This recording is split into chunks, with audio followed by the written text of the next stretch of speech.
सर्वांना सुप्रभात, good morning, जय भीम, जय Maharashtra. S Raviraj. कालच नुकतेच 9 तारखेला 9 मेला सर्व 10वीच्या विद्यार्थ्यांचे परीक्षेचे निकाल लागले. सर्वच शहरांमध्ये म्हणजे उदाहरणार्थ घेतलं तर ठाण्यामध्ये 93% मुलांचं शिक्षणाचा पासआउटचा विजयाचा वाटा आहे आणि मुलींचा 96% आहे. म्हणजे मुलांपेक्षा मुली 3% जास्त आहेत.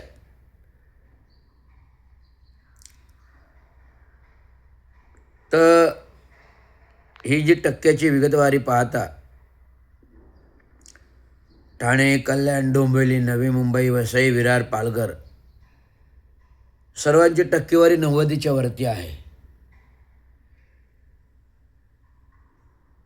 मुलं अभ्यास करतात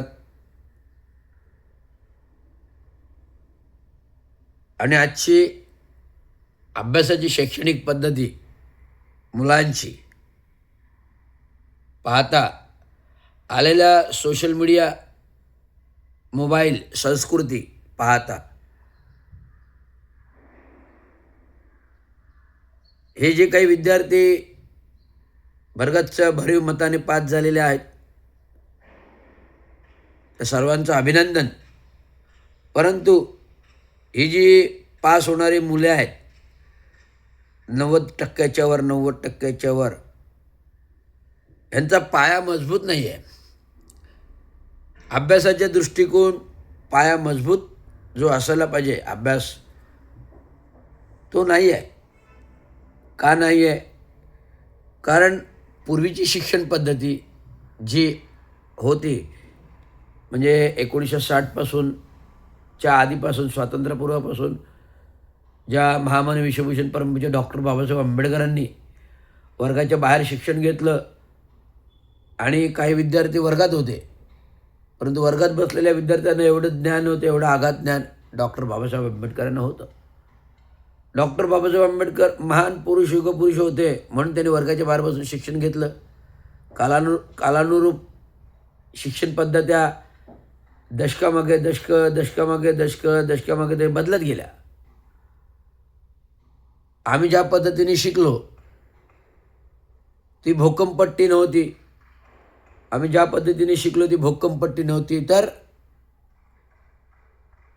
एक एक पुस्तकाचं एक एक धडा हा वहीमध्ये उतरवून काढायचो.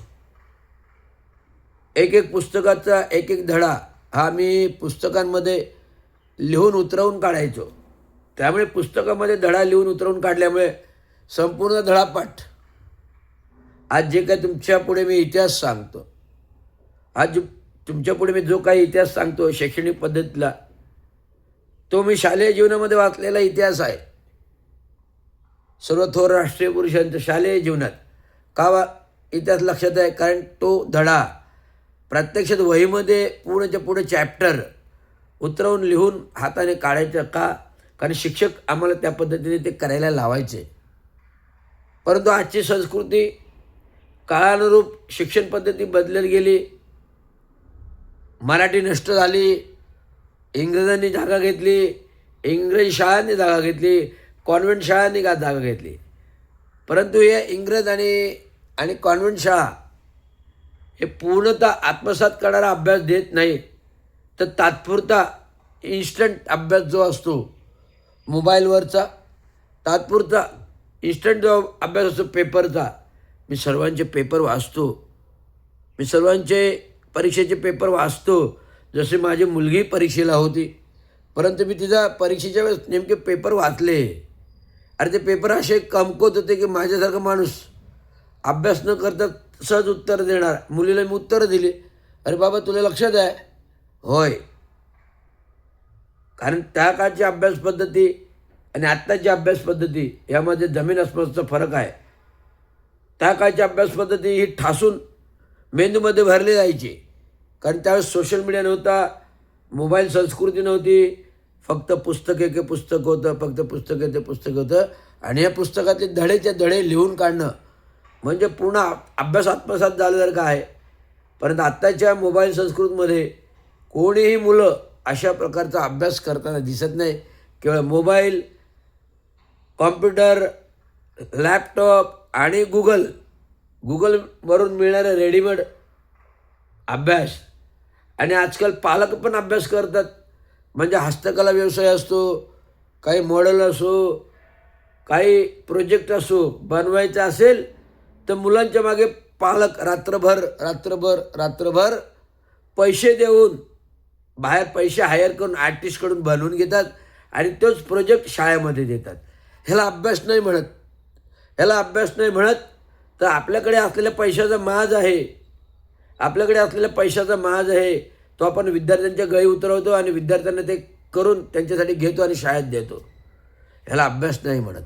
त्यामुळे आजचा जो काही रिझल्ट आहे, जो काही येतो आहे 90च्या वर हा रिझल्ट नव्हते, हा अभ्यास नव्हता, हा तात्पुरती मार्केटिंग आहे असं मी म्हणेन. कुठेतरी शैक्षणिक धोरण लोप पावलेले आहे. काळारूपाप्रमाणे पूर्वीचे शिक्षण मंत्री हे कधीच पण शिक्षण याच्या क्षेत्रात लक्ष देत नव्हते. शिक्षक बोर्ड होता पण आजकाल शिक्षण मंत्री या शिक्षण पद्धतीमध्ये लक्ष द्यावे लागले. का? कारण अनेक विकासक आपल्या संकुलात मोठमोठ्या कॉन्व्हेंट शाळा बांधतात, इंग्रजी शाळा बांधतात. त्यामुळे या कॉन्व्हेंट इंग्रजी शाळा विकासकांच्या आल्यामुळे भरपूर पैसा मंत्री महोदयांना मान्यता देण्यासाठी, परवानगी देण्यासाठी शिक्षण बोर्डाची हे मिळते. त्यामुळे ह्या शैक्षणिक धोरणाला मान्यता देण्यासाठी शिक्षण मंत्र्यांना भरपूर पैसा मिळतो. आणि भरपूर पैसा मिळण्यासाठीच आणि मिळत राहावा म्हणजे संपूर्ण मराठीचं GR करून मराठी शाळा बंद केल्या. काय विदारक स्थिती आहे. मी या शिक्षण पद्धतीवर बोललो, शिक्षण मंत्र्यांवर बोललो. कंप्लीट टोटल मराठी शाळा हद्दपार केल्यात.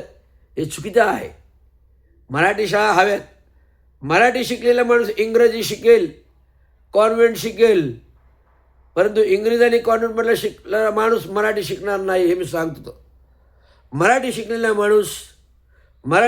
माणूस इंग्रजी शिकेल, कॉन्व्हेंट शिकेल, परंतु इंग्रजी आणि कॉन्व्हेंट शिकलेला माणूस मराठी शिकवणार आहे. इंग्रजी आणि कॉन्व्हेंट शिकलेला माणूस मराठी शिकू शकणार नाही आणि मराठी बोलू शकणार नाही. आपलं उदाहरण आहे महान क्रिकेटवर सचिन तेंडुलकरची मुलगी सारा तेंडुलकर.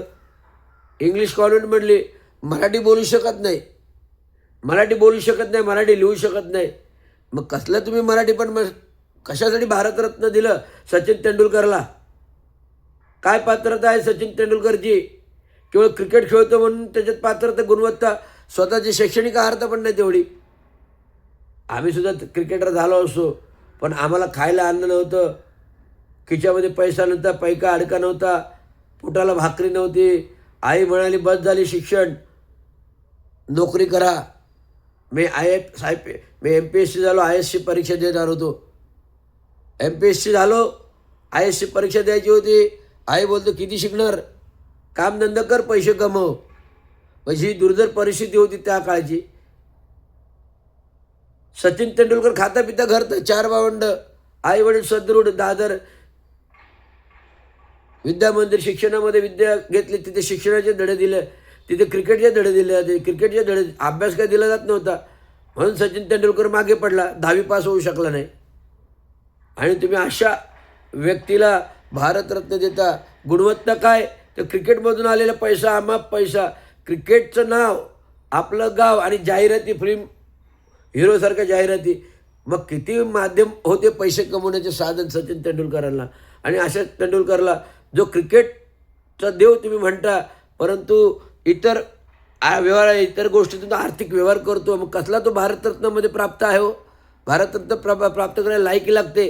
जे डॉक्टर बाबासाहेब आंबेडकरांनी भारतरत्न दिलं, वर्गाच्या बाहेर बसून शिक्षण घेतलं आणि विद्वत्ता कमवली, ती काय सचिन तेंडुलकरांनी कमवली का?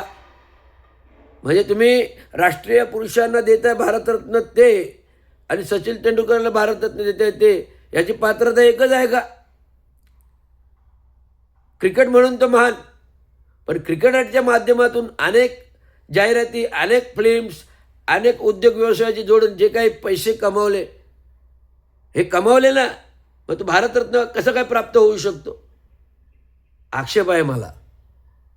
त्यामुळे जर देशाचा एवढा ग्रेट क्रिकेटर आपल्या मुलीला मराठी शिकवत नाही, आपल्या मुलीला मराठी येत नाही, असे असताना त्याला भारतरत्न देत आहे, फार विदारक दृष्ट आहे. म्हणून या शैक्षणिक पद्धती आता ध्येय धोरणं बदललेली आहेत. त्याच्यावर मी लवकरच पत्र शिक्षण मंत्री, मुख्यमंत्री, राज्यपाल, राष्ट्रपती यांना देत आहे. धन्यवाद. जय महाराष्ट्र.